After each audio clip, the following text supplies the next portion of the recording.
Assalamualaikum warahmatullahi wabarakatuh. Kita mulai dengan membaca Bismillahirrahmanirrahim. Asyhadu an la ilaha illallah wa asyhadu anna Muhammadar Rasulullah. Raditu billahi rabbah wa bil islami dina wa bi Muhammadin nabiyyan wa rasulah. Rabbi zidni ilman nafi'ah warzuqni fahma.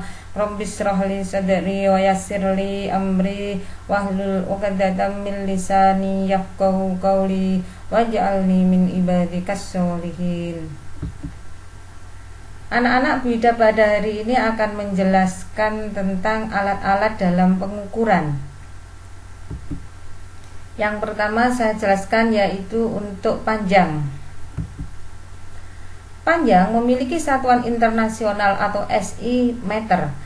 1 meter standar atau baku sama dengan jarak yang ditempuh cahaya dalam ruang hampa selama 1/299792458 skon. Yang pertama, alat untuk mengukur panjang adalah penggaris atau mistar. Mistar adalah alat ukur panjang yang digunakan untuk mengukur benda yang tidak terlalu panjang.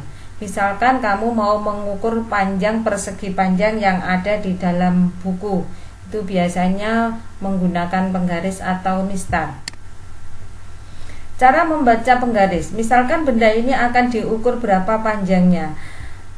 Panjang benda sama dengan skala akhir dikurangi skala awal. Skala akhir yaitu skala akhir dari benda ini yang akan diukur. Di sini menunjukkan 5, sampai sini adalah 5,9. Kemudian skala awal dari benda yang akan diukur di sini adalah 3,123, 3,3. Sehingga panjang benda yang diukur adalah 5,9 dikurangi 3,3 sama dengan 2,6 cm. Contoh yang lain.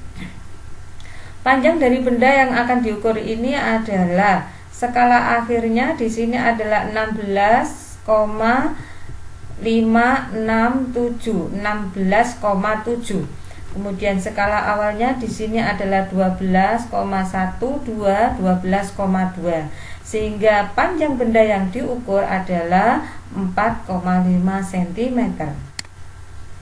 Selanjutnya, alat untuk mengukur panjang yang nomor 2 adalah jangka sorong.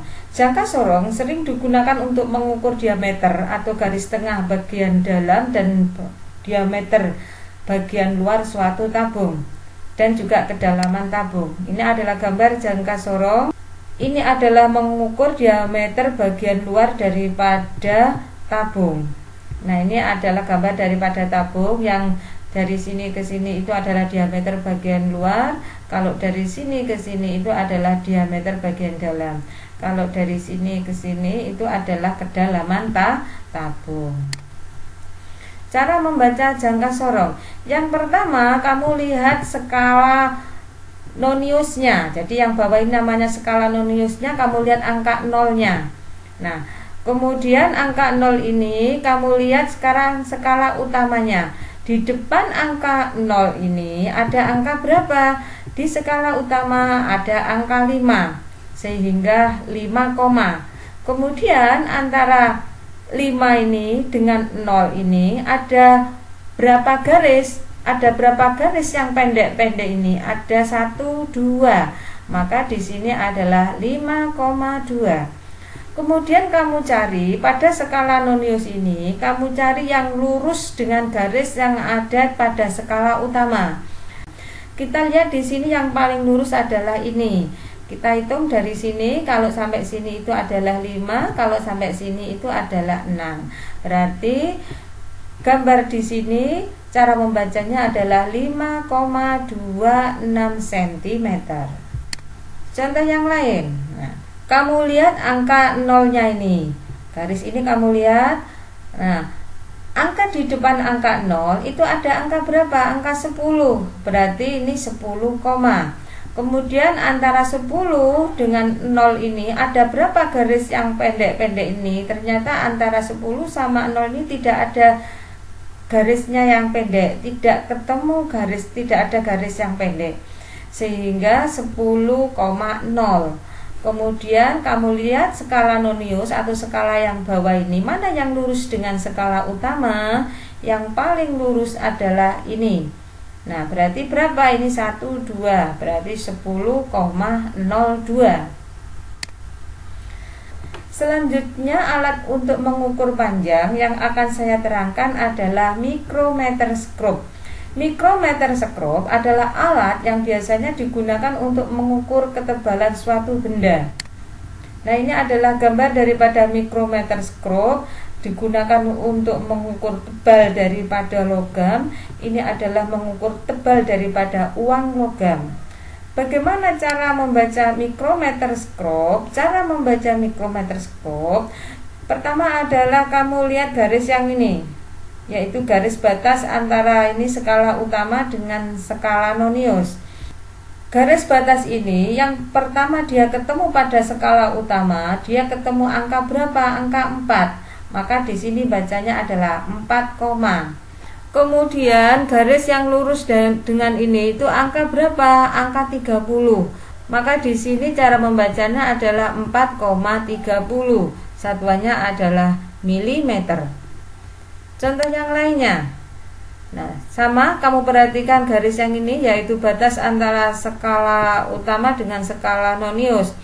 Nah, pada garis yang ini skala utama yang pertama dia ketemu di sini adalah 4, berarti 4, kemudian garis yang ini lurus dengan 5. Kalau lurus dengan angka satuan, cara membacanya bukan 4,5, tapi kalau satuan cara membacanya adalah 4,05. Satuannya adalah milimeter. Sekarang contoh yang lain. Perhatikan garis ini lagi, yaitu garis batas antara skala utama sama skala nonius. Yang pertama dia ketemu bukan garis yang atas, tapi dia ketemu garis yang bawah. Garis yang bawah ini merupakan skala setengahan. Jadi kalau ketemu garis yang bawah, maka bacanya jadi 4,5. Jadi ini 4,5.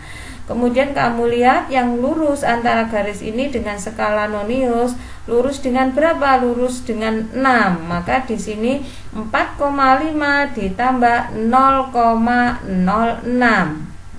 Sehingga setelah dijumlahkan hasilnya adalah 4,56. Apa itu ketelitian atau ketidakpastian? Ketelitian ini batas kemampuan dalam ukuran benda agar didapat nilai ketelitian seteliti mungkin. Adapun ketidakpastian adalah batas terkecil dari adanya kesalahan penghitungan. Ketidakpastian inilah dibuat sekecil mungkin untuk menghasilkan hasil pengukuran yang akurat. Ketidakpastian dari suatu pengukuran nilainya sama dengan ketelitian dari suatu pengukuran.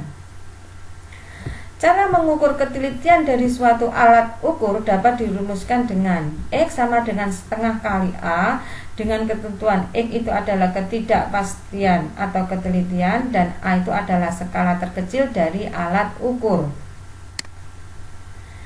Jadi misalkan Mister memiliki skala terkecil 0,1 cm atau 1 mili. Maka ketidakpastiannya adalah setengah kali 0,1 cm sama dengan 0,05 cm atau 0,5 mm. Jangka sorong memiliki skala terkecil yaitu 0,01 cm atau 0,1 mm. Maka ketidakpastiannya adalah ini 0,005 cm atau 0,05 mm. Mikrometer skop memiliki skala terkecil yaitu 0,01 mm. Maka ketidakpastiannya adalah setengah kali 0,01 mm atau sama dengan 0,005 mm. Semakin kecil nilai ketelitian, maka alat itu semakin teliti.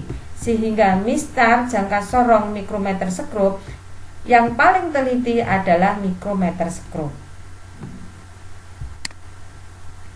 Selanjutnya yaitu alat untuk mengukur massa. Massa memiliki satuan internasional atau SI kilogram. 1 kilogram standar atau baku sama dengan massa sebuah silinder yang terbuat dari campuran platinum iridium yang disimpan di Sèvres, Paris, Prancis. Massa 1 kg setara dengan 1 liter air pada suhu 4 derajat Celcius. Ini adalah alat untuk mengukur massa. Ini adalah gambar daripada neraca sama lengan atau neraca Ohaus 2 lengan. Contoh soal. Dari hasil penimbangan pada gambar neraca di bawah ini, massa benda adalah. Cara membacanya bagaimana? Ini bendanya, maka massa bendanya, maka kamu hitung ini. Ini ada 1 kg, 500 gram, 20 gram. Maka 1 kilo ditambah 500 ditambah 20. Kilogram kamu jadikan gram sama dengan 1000 gram, kemudian ditambah 500 gram ditambah 20 gram, hasilnya 1520 gram. Kalau dijadikan kilogram sama dengan 1,52 kilogram. Contoh soal yang lain. Pada gambar di bawah ini, agar neraca seimbang, nilai anak timbangan X yang harus ditambahkan ke piring B adalah. Kalau soal seperti ini, caranya yaitu pada piringan sebelah kiri itu harus sama dengan piringan yang ada sebelah kanan. Sehingga di sini saya rumuskan kiri sama dengan kanan. Yang kiri itu adalah ini 1,5 kg, yang kanan sebelah sini 250 gram ditambah 250 gram. Ini dijadikan kilogram dikalikan 1000 sama dengan 1500 gram. Yang ini ditambahkan sama dengan 500 gram. Kemudian karena di sini itu tidak sama, yang sebelah kiri 1500, yang sebelah kanan ini 500, maka yang sebelah kanan harus ditambahkan. Ditambahkan apa? Ditambahkan X. Berapakah X-nya? Kemudian nah, yang 500 itu kamu pindahkan ke sebelah kiri. Karena dipindahkan ke sebelah kiri, maka 500 itu tandanya berubah jadi negatif karena melewati sama dengan. Nah, selanjutnya 1500 dikurangi 500, maka X sama dengan 1000 gram. Selanjutnya adalah neraca Ohaus. Ini ada neraca Ohaus, juga alat untuk mengukur massa. Neraca Ohaus 3 lengan dan neraca Ohaus 4 lengan. Nah, kalau ini dilihat dari atas, ini ada 3 lengan, 1, 2, 3. Kalau ini ada 4 lengan, 1, 2, 3, 4. Bagaimana cara membaca neraca Ohaus 3 lengan dan neraca Ohaus 4 lengan? Perhatikan nomor 1. Hasil timbangan dengan neraca Ohaus 3 lengan seperti gambar di bawah ini. Jawab, massa benda sama dengan. Nah, untuk yang ini angka 300, di sini adalah 300. Kemudian di sini ini menunjuk angka 90 ditambah 90. Kemudian yang ini menunjuk angka 3. Kemudian ini ada 1, 2, 3, ada 3 garis, maka di sini 3,3. Habis itu ditambahkan sama dengan 393,3, satuannya adalah gram. Ini contoh soal hasil pengukuran massa benda dengan neraca 4 lengan. Pada gambar di bawah ini adalah yang ini menunjuk angka 200 berarti 200. Kemudian ini 40 ditambah 40. Kemudian ini 8 ditambah dengan 8. Kemudian ini 0,5 ditambah 0,5 sehingga 248,5 gram. Selanjutnya adalah besaran pokok waktu. Waktu memiliki satuan internasional atau SI adalah sekon. Sekon itu sama dengan detik. 1 sekon standar atau baku adalah waktu yang dibutuhkan atom cesium untuk bergetar sebanyak 919263170 kali. Alat untuk mengukur waktu yang sering keluar dalam soal ulangan adalah stopwatch. Bagaimana cara membaca stopwatch? Cara membaca stopwatch di sini contoh soalnya.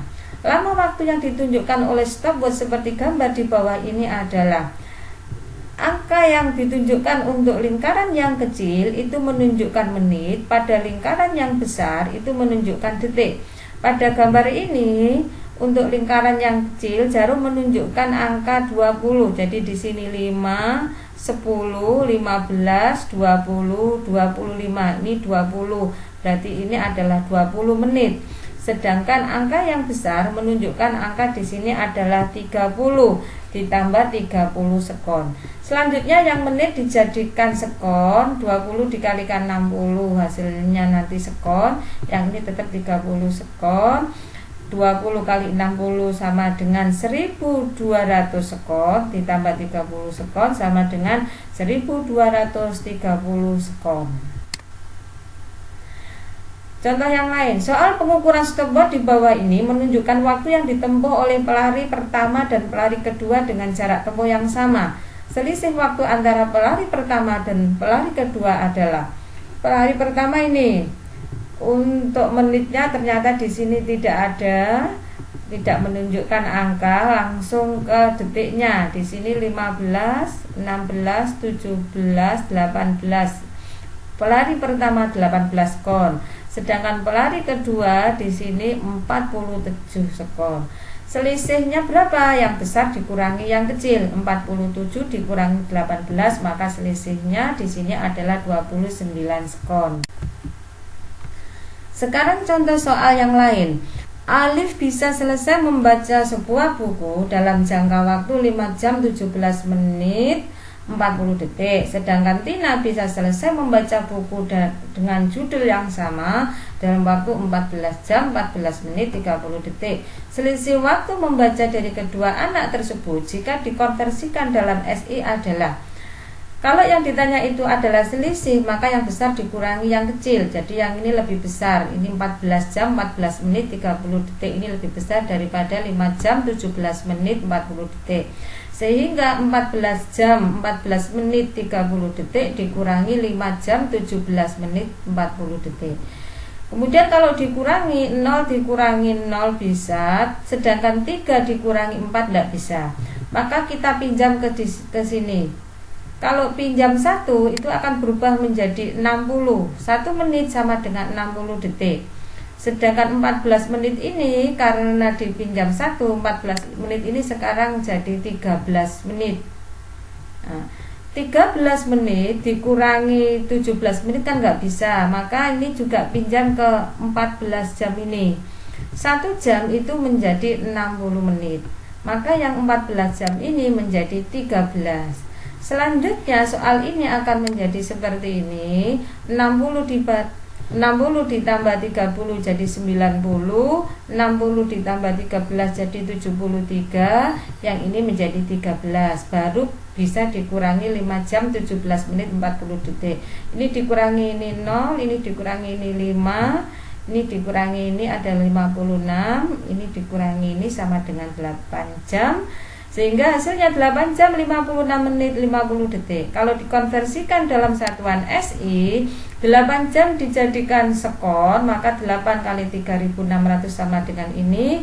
56 menit dijadikan sekon, maka dikalikan 60 sama dengan ini. Kemudian ditambah dengan ini 50 detik, ditambah dengan 50 sekon, hasilnya ini. Selanjutnya adalah kuat arus listrik. Ampermeter adalah alat untuk mengukur kuat arus listrik. Ini adalah gambar daripada ampermeter. Cara membaca ampermeter. Ampermeter adalah alat yang digunakan untuk mengukur nilai arus listrik. Ampermeter disusun seri dengan rangkaian listrik. Cara membaca ampermeter. Hasil ukur sama dengan skala yang ditunjuk dibagi skala maksimum kali batas ukur. Skala yang ditunjuk adalah ini. Skala maksimum adalah ini, batas ukurnya itu adalah ini. Bisa 1, bisa 5, tergantung nanti. Sekarang contoh soal, kuat arus listrik yang terukur pada gambar di bawah ini adalah hasil ukur skala yang ditunjuk. Skala yang ditunjuk ini adalah 60, skala maksimumnya ini adalah 100. Nah, batas ukurnya ini kita lihat menunjuk angka 5 ampere, maka dikalikan 5 ampere. Kalau ini jadi yang satu menunjuk ke 0, yang satu menunjuk ke 5. Kalau yang satunya ini menunjuk ke 10, maka ini dikalikan 10 ampere. Kalau satuannya ini misalkan miliampere, maka juga dikalikan 5 miliampere. Setelah dikalikan hasilnya adalah hasil ukurnya adalah 3 ampere. Sampai di sini penjelasan saya. Bismillahirrahmanirrahim. Subhanakallahumma wa bihamdika asyhadu an la ilaha illa anta astaghfiruka wa atubu ilaik. Alhamdulillahirabbil alamin. Assalamualaikum warahmatullahi wabarakatuh.